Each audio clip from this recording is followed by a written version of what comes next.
若不是你仗着帝居身份逼我与你定亲，素雪何须受这些年委屈？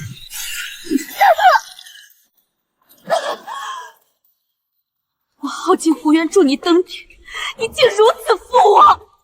你不是最在意自己这身天狐血脉吗？素雪涅槃，却亦为天狐调戏，那就用你的吧。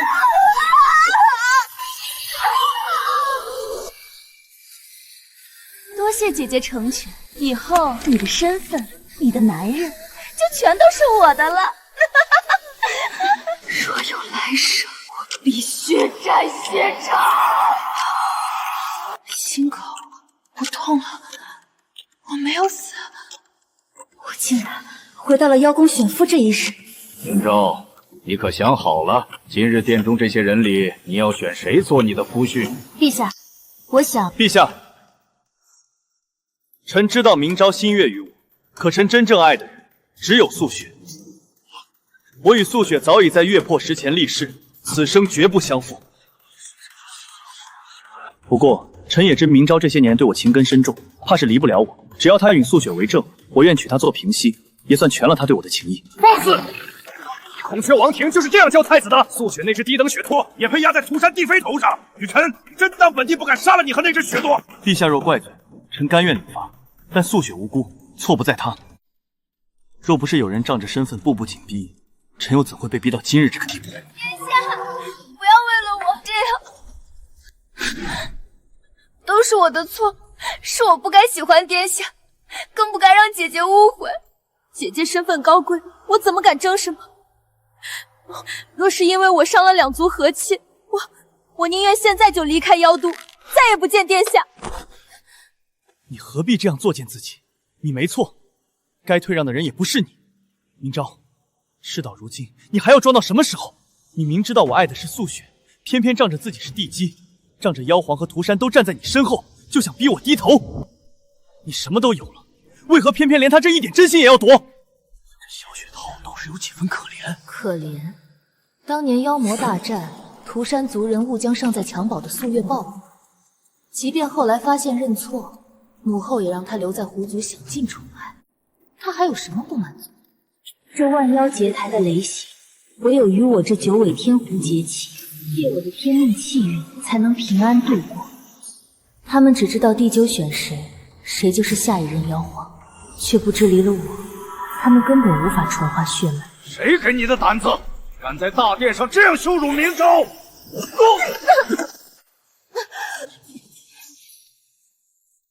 臣不服！也罢，明昭，是这孔雀荒唐，你不必理会他。今日你想选谁，尽管说便是。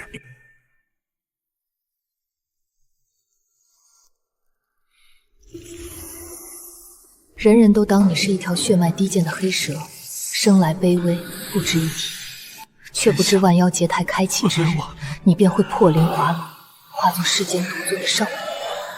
陛下，我已经想好要选谁了。既然你执意如此，也好。7日后，吾会亲自为你们准备婚仪。明昭最后还是选了我，说名字不当众宣布，无非是女儿家的羞恼和矜持。他闹这一场，不过是想逼我低头，想让我多给他几分面子。雨辰，你这几日给孤滚回孔雀台闭门思过，成婚之前，若再敢生事，吾便让你连孔雀储君的位置都坐不稳。儿臣也告退了。多谢姐姐成全我和殿下。其实我从未想过争什么，只要能远远看着殿下，我就心满意足了。你何必谢他？我想要的人从来只有你。若不是你心软，不忍让我为难，我根本不可能答应让他进门。明昭，素雪向来心善，不与你计较，可你到底欠她太多。你想要什么？素雪天生血脉低弱，妖骨也不够纯净，修为迟迟上不去。你是九尾天狐地基，自身灵脉纯粹，得天独厚，可滋养重塑妖骨。只要你献出自身本源灵力为他淬炼，他便能重塑纯净血脉，彻底摆脱修为咒诅，不再受人轻视。反正你修为深厚，少一颗妖心死不了。妖心是修为命脉所束，神魂相连，剖心之痛默默如神魂俱灭，稍有不慎便会当场毙命。即便活下来，也是根基碎裂，修为尽毁。怎么，你不愿意？不过是一颗妖心而已。你是九尾天狐，少了这一颗，也不是不能再养回来。何况若不是因为你，素雪本不必受这些苦。如今让你拿一颗妖心补偿他，已经算便宜你了。雨辰，你凭什么觉得我欠他一颗妖心？明昭殿下，可否借一步说话？哪里来的下贱东西，也配脏了明昭的眼？还不滚远些！你若有这闲工夫多管闲事，不如好好操心5日后的万妖结台。区万妖结台，也值得你担心。我乃妖庭年轻一辈第一人，便是没有你出手，也一样能轻易度过。殿下，我叫玄烨，殿下既选了我，我便会以命相护。日后无论发生什么，只要我还活着，便绝不会让任何人欺辱殿下半分。无需多言，拿着。这是涂山信物，既然我选了你，你便不必再受人轻慢。回去吧，好好准备渡劫。是。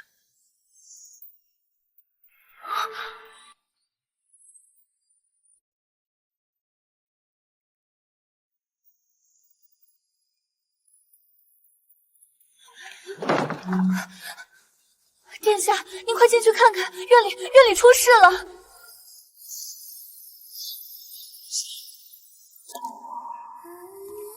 这是母后怕我不习惯妖多，特地选了陵墓亲手做的。她说听见铃响，只当是涂山的风吹来了。雨辰，你竟敢毁了它！姐姐，你别生气，是我说那秋千太旧了，不衬院子，殿下才让人拆了的。谁准你动我的东西？不过一架破秋千，拆了便拆了。素雪喜欢青羽花，我打算让人把你这院子重新收拾一遍，往后这地方也该有点样子。滚出去！明昭，你又闹什么脾气？我肯用你的东西，那是看得起你，你别不知好歹。若是真惹恼了我，我大可以不取，到时候你便是后悔也来不及。雨辰，你喜欢当舔狗，愿意捧着素雪，回你自己的地方捧去，别跑到我的宫里犯贱。他如今还没过万妖结台，根本没有开府剑闸的资格，连安置素雪的地方都没有，才跑来我这里耀武扬威。我的东西你也配碰？带着你的人立刻滚！明昭，你现在嘴硬有什么用？你从前费尽心思想嫁给我，如今不过是欲擒故纵罢了。等我过了万妖结台，你最后还不是只能选我？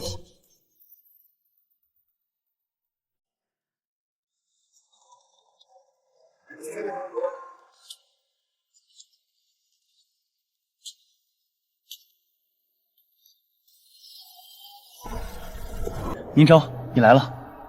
今日结台凶险，还需你暗中助我一二。待我成功渡劫后，自会记你的好。你放心，等成婚后，我会给你应有的体面，不会委屈了你。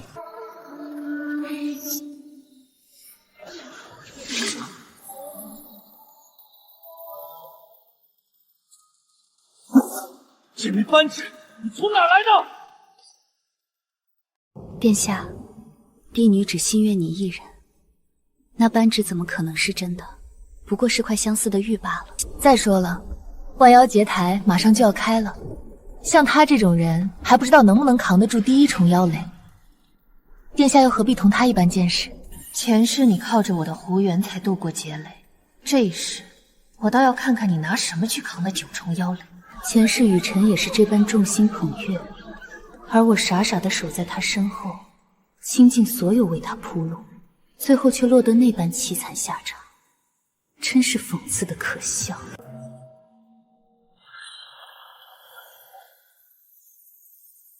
万妖结台一开，各族子弟入阵。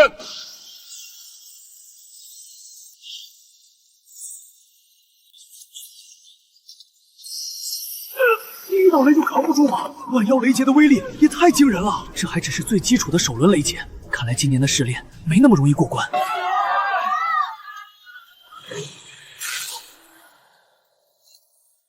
妖族后辈竟没落至此吗？连3道雷都扛不住，谈何重振妖庭？还有谁敢挑战？我来。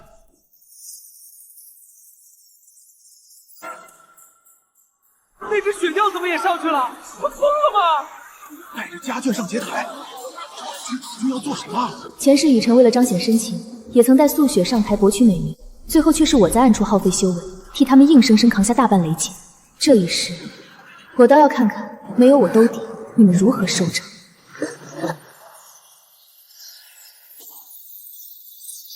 他上去做什么？那可是万妖结台，不是闹着玩的地方。别怕，有我在，不会有事。何况明昭向来最放心不下我，有他在，绝不会眼睁睁看着我渡劫失败。还有明昭，谁都知道九尾天狐一脉天命加身，最善稳妖蛊护神魂。没错，若帝妃真愿意出手相助，雨嫣殿下此番渡劫，的确会比旁人多出几分胜索。雨辰，你还真是自负到了极点。你以为这一世我还会像前世那样拼了命去护你和那个雪兔？只要明昭那个蠢货出手，殿下就能顺利渡劫。等殿下稳坐储君之位，我便是这妖界最尊贵的女人。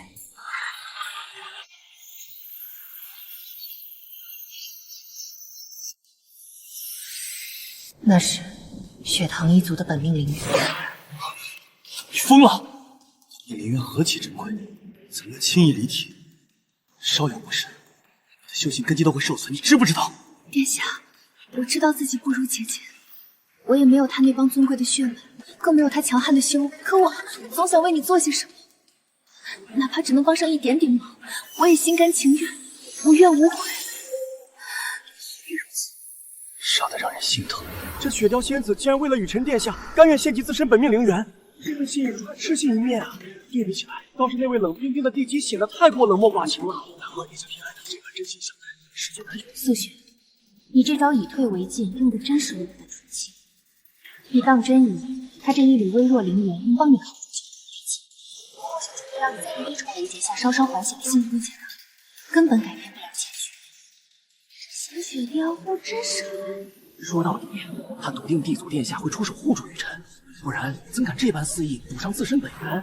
是啊，雨辰殿下真是好福气，前有地祖倾心相待，后有素雪仙子甘愿付出，属实让人艳羡。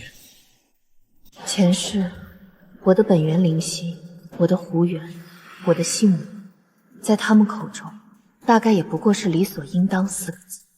素雪此刻做出这副情深意重的模样，不过是在赌罢了，赌雨辰能凭借这场付出，再收拢几分人心，稳固储君声誉，赌我会像前世那样心软兜底，在最后关头替他扛下所有雷劫。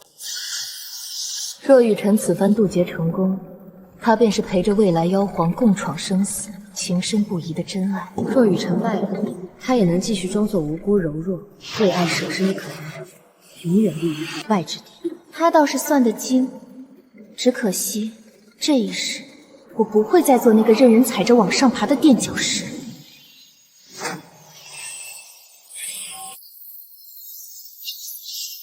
雷来！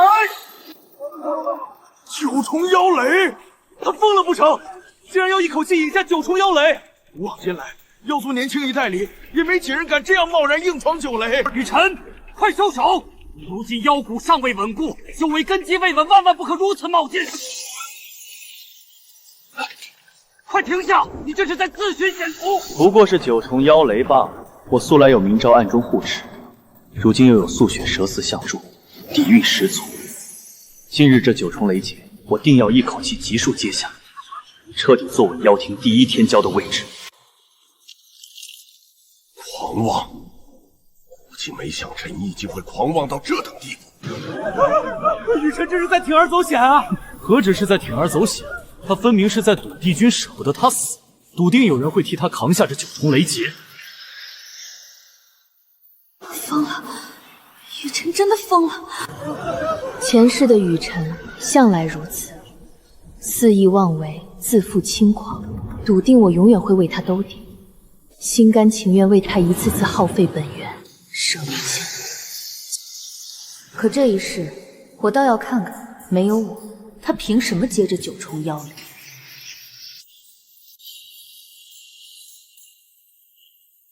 明昭，你还在等什么？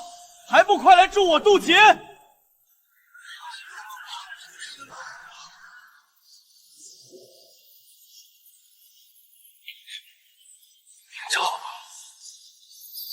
好不好？这是9重妖雷，不是儿戏。你若再不出手，我真的会死。真是稀奇，像他这样心高气傲、目空一切的人，居然也会低头求人。前世我嫁给他后，也曾天真以为孔雀黄脉生性淡漠清冷，他本就是不会温情、不懂表达的性子，对我从无温言软语，永远只有理所当然的索取与居高临下的命令。我曾一遍遍自我安慰，替他找尽借口，直到那日，我无意间撞破了他的真面目。你顶替明章的身份，也并非全是你的错。若不是涂山上下趋炎附势、捧高踩低，肆意轻辱于你，你又怎会生出这些无奈心思？苏雪，你受委屈了。听得浑身发冷，原来他不是生性轻，只是温柔从来不属于我。少女时，从头到尾都是他鸠占鹊巢、贪得无厌，是他步步为营，屡次算计于我，甚至险些屠了我身边至亲之人。可到了雨辰口中，是非彻底颠倒，错的从来都是我，是整个无辜受贿的屠山。明昭，你。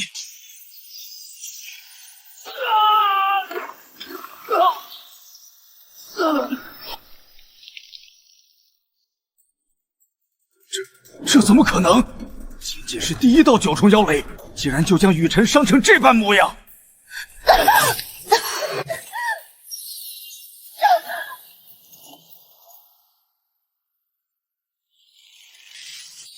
看看那只雪雕妖，它怎么变成了这副模样？这是妖力散尽、生机断绝的不祥征兆。他的本命灵元尽数溃散，这是被雷劫反噬，直接打回本源形态，断了修行根基。雨辰殿下还要继续渡劫吗？这才仅仅是第1道雷劫，便已是这般绝境。雨辰、素雪，前世你们联手施加在我身上的所有算计、委屈与伤害，今日种种反噬，不过是你们还债的开端。前世我所承受的万劫痛斥，你们即将一一尽数体验。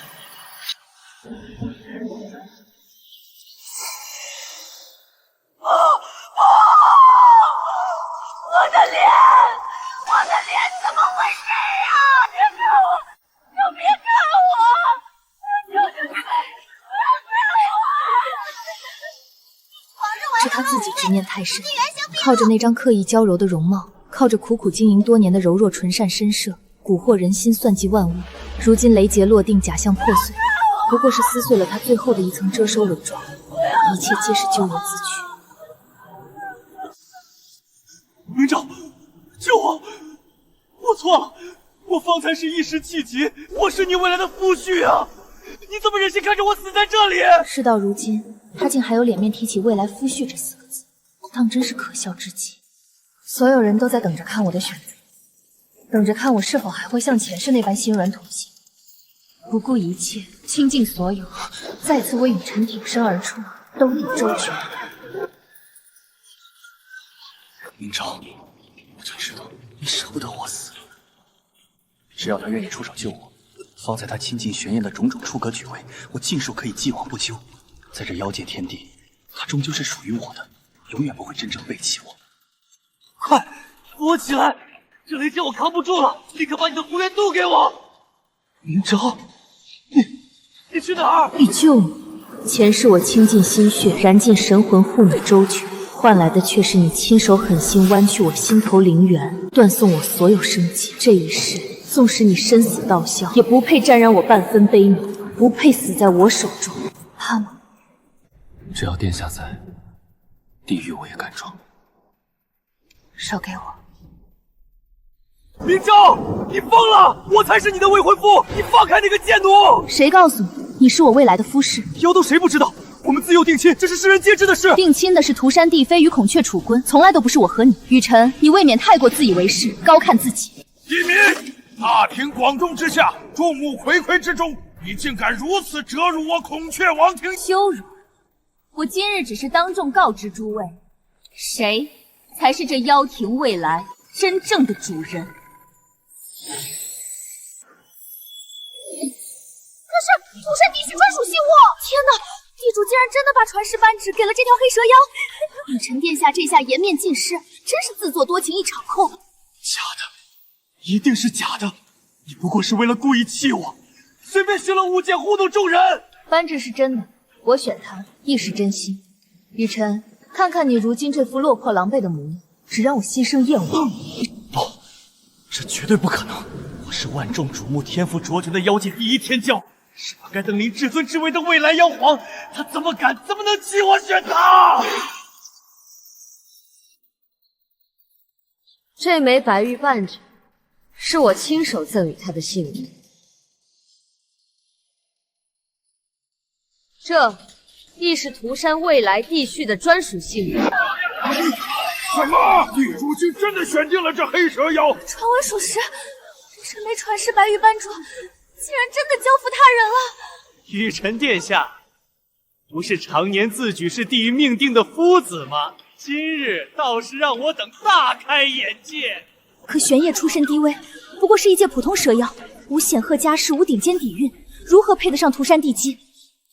年纪尚浅，眼界太浅，不懂其中深意。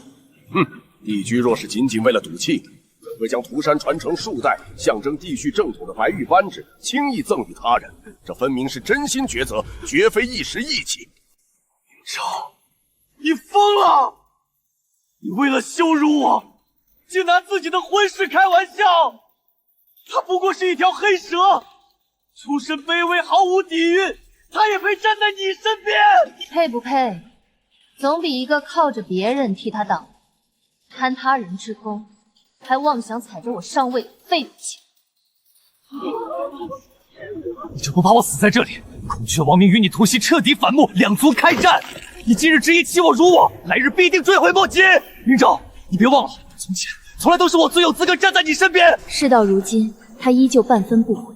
危难之际，不想着认错悔过，只想着出言威胁，逼迫我妥协，从不反思自己负我、弃我、伤我，只怨我不肯继续做他登顶路上的垫脚石，何其自私可笑！殿下，雨辰殿下，救我！我的脸彻底毁了，一身妖脉也尽数紊乱断裂，我彻底废了！你从前明明答应过我，会护我周全，许我安稳，你不能食言啊，殿下！滚开！别来骚我！若不是你多事，胡乱渡那无用灵元给我，扰乱我的妖息脉络，打乱我的渡劫节奏，我怎会灵力紊乱，伤成这般模样？殿下，你怎么能这么说？我分明是为了帮你渡劫才……闭嘴！你算什么东西，也配在这里拖累我？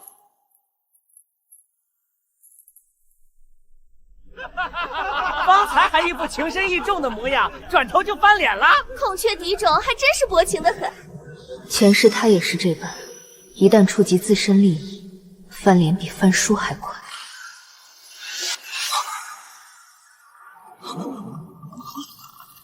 没有明昭替我挡雷，稳住妖骨，我一刀都扛不住。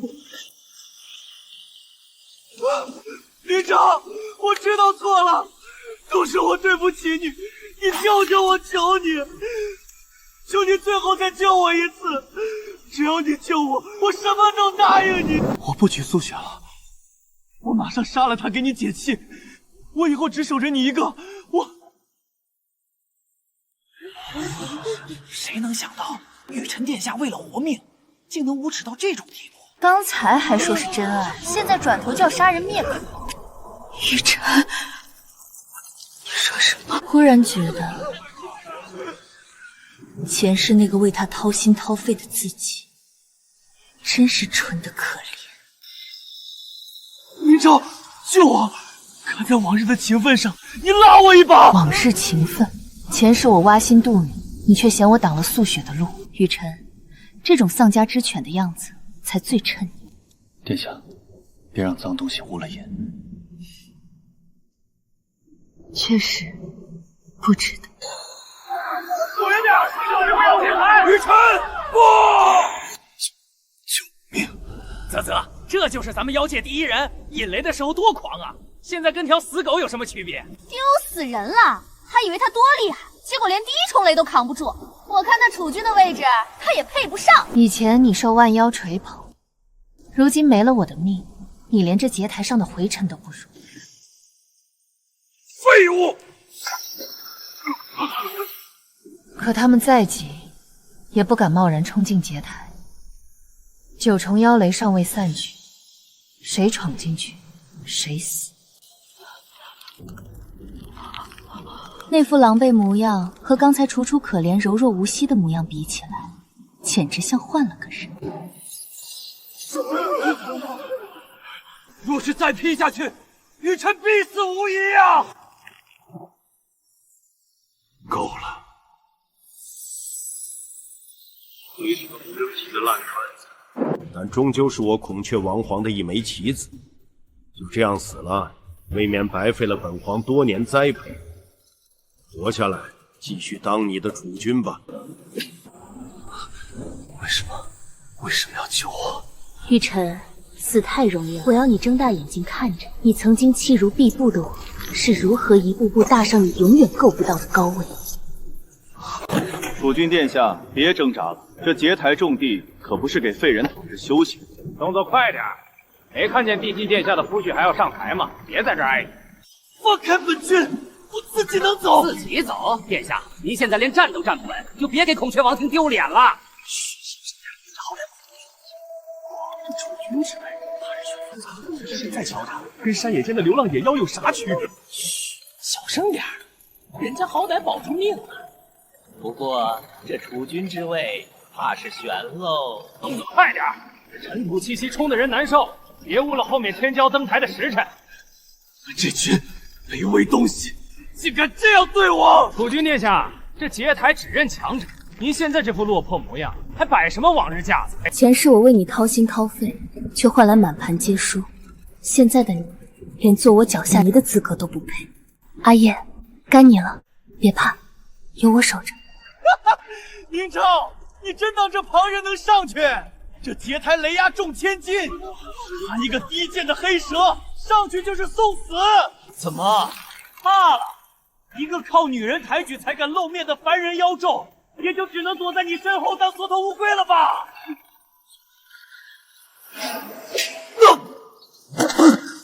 这一巴掌是教你认清主次，再敢乱废一个字，我就让你从这结台一路爬出妖都。殿下，消消气。劫雷无情，你若现在反悔，我能保你。殿下为我做的已经够多了，只有我足够强大，才能在接下来的危难事中战胜胡大一世。这一次我想自己走上去，我玄烨绝不做殿下身后的附属品。我想自己走上去，绝不做殿下身后的附属品。我要做能为你遮风挡雨的人。你疯了！你只是黑蛇血脉，墙上结台会被劈得修为尽毁，形身俱损。殿下，这一步必须我自己走。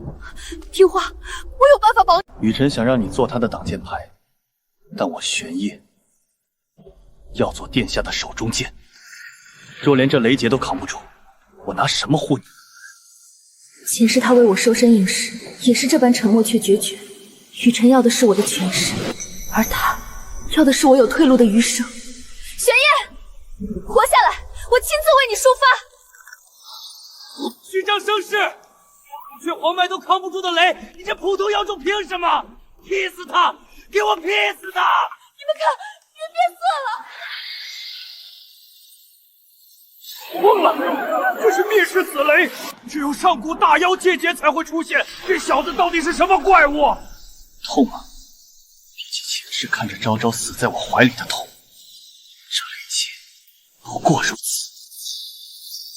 不可能，这绝不可能！他为什么不倒下？为什么不求饶？玄烨，只要你撑过去，这妖界再无人敢侵犯。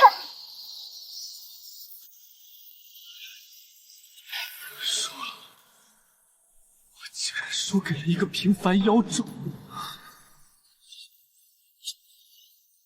道，雨辰才扛了2道，他就独自破6道，这怎么可能？寻常天骄3道已然封顶，他竟硬生生扛下6道天法雷劫。很好，玄烨，6道妖雷已足以证明你的天资。自今日起，你等等，明昭，你果然舍不得让他继续。也是，他若败在台上，你岂不是白费心思？殿下，快下去！这是9重妖雷，不是儿戏。既然选了你做夫婿，哪有让你一个人拼命的道理？可是你已经自己走了这么远，剩下的路我陪你。前世我护不住身边之人，这一世我绝不让你独自面对深渊。疯了！地主竟然要亲自入阵，这种雷劫多一个人便多1倍威力，他这是要陪那黑蛇一起涉险呀！明昭，宁可陪一个普通妖众涉险，也可回头看我一眼。希望最好让他们一同百日雷劫，从此彻底消散。阿叶，运转妖力，与我共舞。好，若我今日安然渡劫，此生定不负你。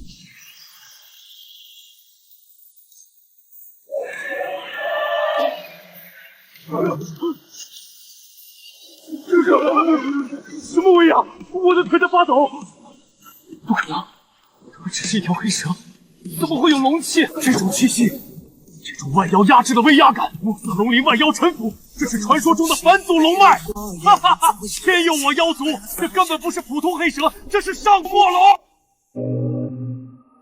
玄烨，今日起，这镇海龙印便交于你。殿下，晦气得很，是雨辰和素雪来了。他们还有脸来？那雨辰如今落魄至此，还不知收敛，执意要硬闯偏殿。他嘴里翻来覆去就是要见您，张口闭口说自己有天大的冤情要诉说。素雪也跟着一同来了，全身裹得严严实实，不肯露半分容貌。可奴婢远远瞧着他那张脸，怕是比前些日子还要难看憔悴几分。人一旦跌进泥里，总要替自己找个借口，仿佛不是自己贪念过重，不是自己愚钝无知，只是被旁人误导拖累，落得这般境地。雨辰从前不肯真心选我，不是不想要我的偏爱，而是既贪恋我的身份权势，又忌惮世人非议，怕人人都说他依附于我。他心性别扭，又极度自负，自然偏爱旭雪那种事事顺从、刻意捧着他的人，满足他的虚荣心。如今他一无所有，跌落谷底，走投无路之下，反倒想起这些陈年旧账，想来博取怜悯。爹王，爹王！启禀殿下，这二人已在此纠缠多时，屡次执意硬闯，属下屡次阻拦无果。明昭，你看看我，我是雨辰啊！哪里来的失态之人？这副狼狈尊容，倒像是从荒郊野地辗转而来的落魄之徒。我知错了，昭昭，是素雪，是此人蛊惑于我，才害我落得这般境地。你救救我！你是尊贵帝女，只要你开口，龙宫灵药定然能修复我的妖丹。救你，殿下。方才你还在路上扬言要将我赔罪献于地基，博取宽恕，怎么此刻又改口卖我求荣了？闭嘴！你这丑陋之人，谁准你多言插嘴？前世他是高高在上的储君，俯瞰众生，我得他一眼垂眸都算奢俗。今生他坠落尘埃，一无所有，为求一线生机，不惜反他人，卑微乞怜，彻底弄丢了曾经的自己。明昭，你终于肯见我了。你来做什么？我要你知道真相。以前那些事，不全是我的本意，是他暗中动了手脚。他偷了你的心头血，又混着狐香炼成怡情灵，日日配在身上，我才会对他那般着迷，连是非都分不清。明昭，我若当真厌你，何必在失事后还来见你？我只是被他蒙骗了，是他将我对你的情谊一点点挪到了自己身上，我才做些错事。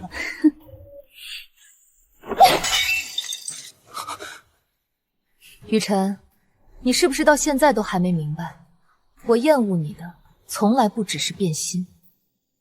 你最可笑的地方是凡事都想给自己留一条退路。喜欢素雪时，你说她柔弱可怜，离不得你；如今被她拖进泥里，你又说自己是受了蛊惑。你总觉得错不在你，都是旁人逼你。可若你当真心智坚定，区区一个素雪，凭什么左右你？说到底，不过是你自己又贪又蠢罢。听见了吗，雨辰？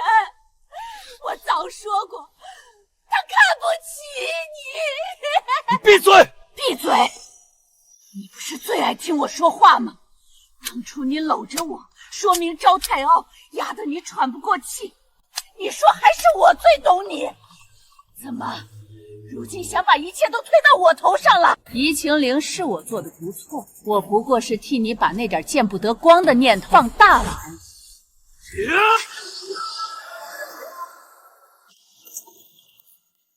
在本君的殿前动手，雨辰，你胆子不小。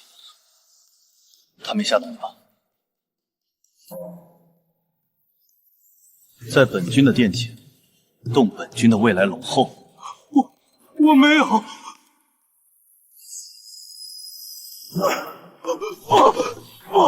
我的修为根基，我的修为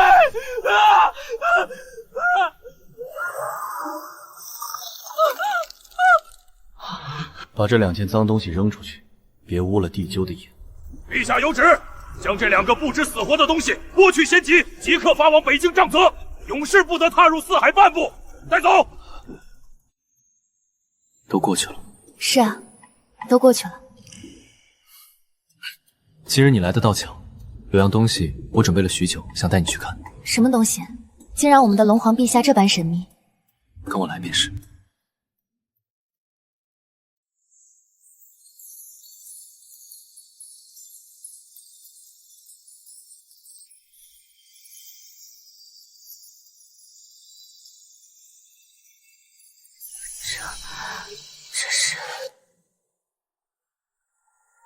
这深海里什么都好，就是太暗了。若是能在海底也看到青丘那样的月亮，该有多好啊！前世今生，从未有人把我随口的一句戏言当成信仰去完成。深海呼寒，无法饮9天月华。我寻遍四海，才凑齐了这些能发光的月灵。中央那盏灯，燃的是我的灵力。只要我不死，这海底的月亮便永远为你长明。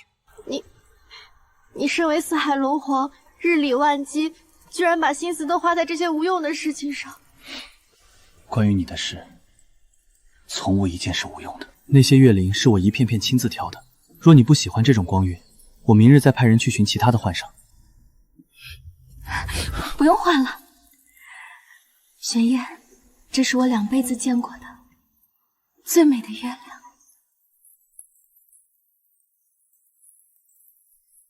你这样看着我，可是有什么话想说？我只是觉得，能这样安静地看着你，就像是在做一场不敢奢求的美梦。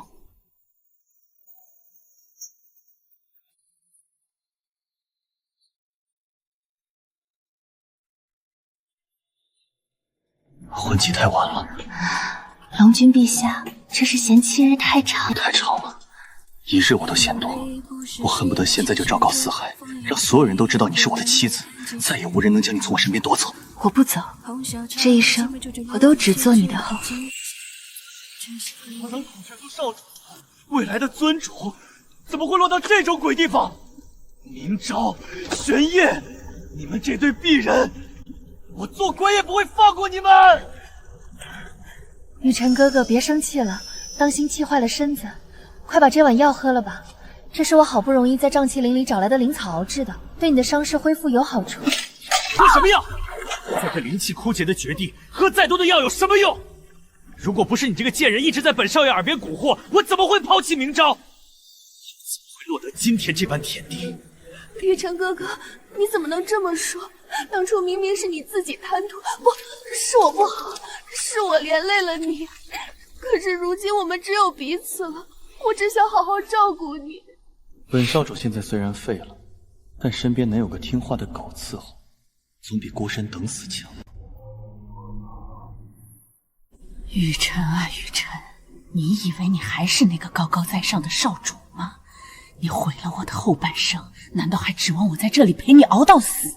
只要能生抛了你的孔雀心灵，我就能重塑仙脉，修复容貌，彻底离开这人间炼狱。雨辰哥哥，你既然说只有彼此了，那就用你的命来成全我们。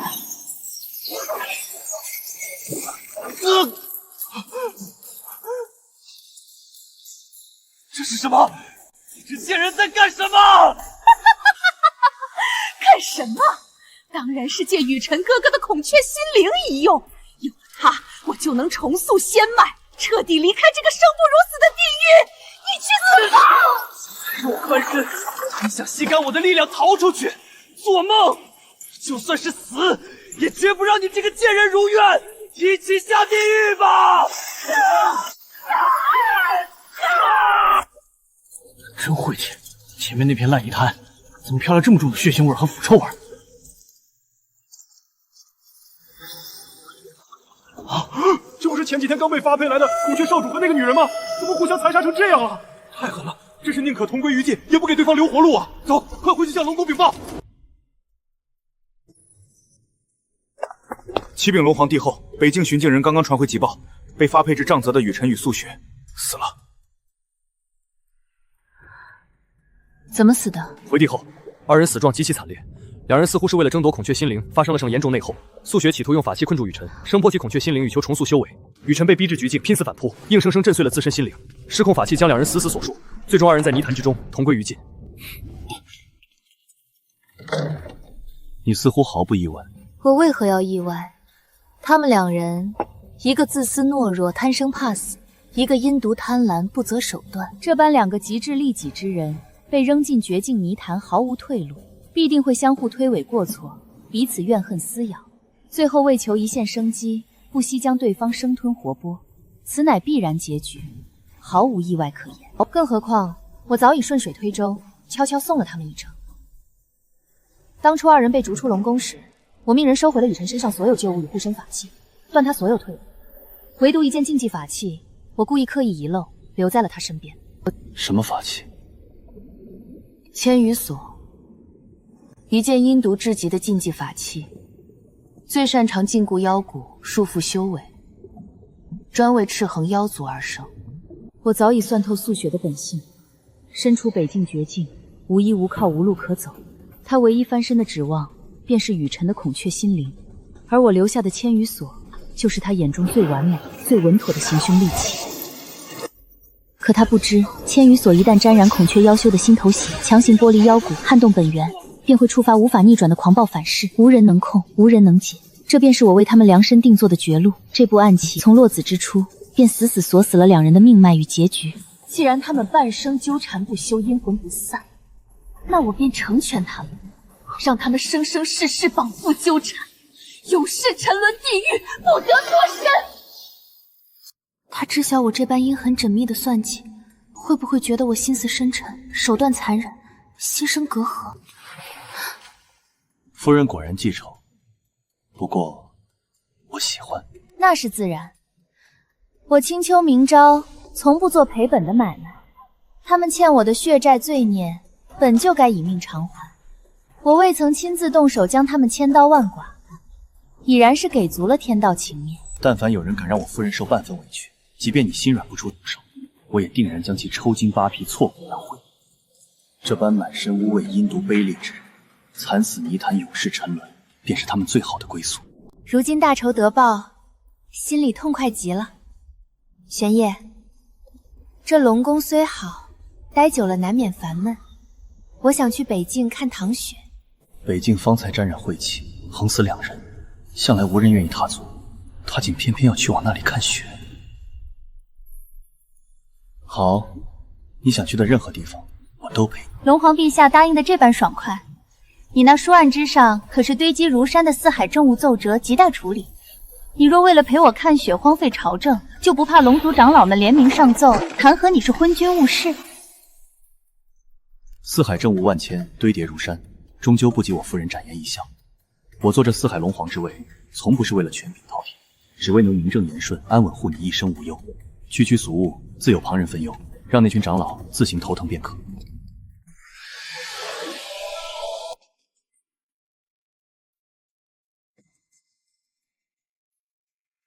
昭昭，委屈你了。等我重塑妖脉，定给你这世间最盛大的婚礼。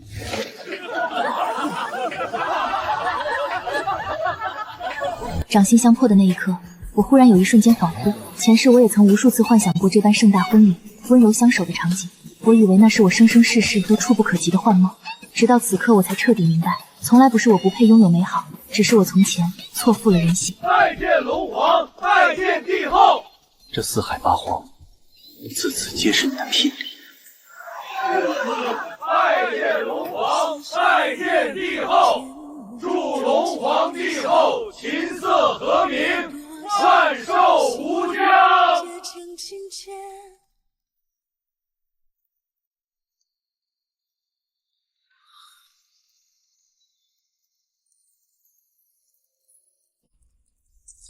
累了一天，脖子都酸了吧？我不累，玄烨，我只是觉得眼前的一切太过美好，美好的像一场轻轻一碰就会破碎的幻梦。这不是梦，昭昭，你是我名正言顺的帝后，从今往后，这四海八荒无人敢欺你半分，即便是天道，也不能伤你分毫。直到死过一次，历经千帆，我才彻底明白，真正被人珍重偏爱，从来不需要反复求证，不用猜忌他的去向，不用试探他的心意，更不用卑微委屈，刻意迎合。真心爱你的人，永远会主动奔赴向你。昭昭，你口口声声说爱我，那就把你的内丹给我。雪儿的腰脉尽断，只有你的内丹才能救她。姐姐，多谢你的成全了。你放心离去，我会好好替你陪着雨辰哥哥，绝不会辜负你。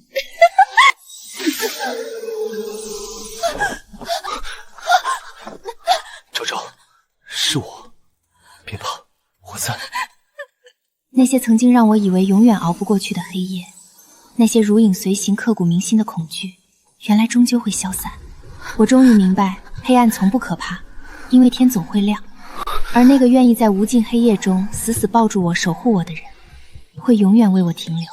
龙皇陛下威震四海，权倾八方，我青丘不过是偏安一隅的小小部族。明昭这孩子又被我们夫妻娇养长大，眼里容不得半分委屈与瑕疵。老夫心中一直忧虑，他这般无拘无束的性子，入了规矩森严的龙宫，日后怕是会惹陛下厌烦。若是他日陛下心生厌倦，待他不耐，我青丘纵使势微力薄，也愿拼尽全族性命，亲自将女儿接回故土，护她周全。岳父大人言重了，昭昭是青丘至宝，掌上明珠，如今愿意屈身下嫁于我，是我玄颜此生最大的荣幸，是我高攀在先。她的所有性子、所有脾气，皆是我心头偏爱。龙宫万千规矩，从来约束不了她，往后也无需约束，因为在龙宫之内，昭昭便是唯一的规矩。好话人人都会说，可世间男儿心性最易变迁，一朝变心，不过转念之间。若我此生他日敢负昭昭半分情谊，甘愿龙骨寸断，逆鳞尽落，修为尽毁。四海龙族愿随我一同承受天谴覆灭。我玄烨永世不得超生。快起，快起！陛下何必发此深重毒誓？我夫妻二人信你，彻底信你便是。你是堂堂四海至尊龙皇，身份尊贵至极，何必为我发下那般凶险沉重的毒誓？不过是几句场面客套话，你随意敷衍一二，父王母后便会释怀，何苦这般为难自己？万一天道当真应验誓言，你该如何自处？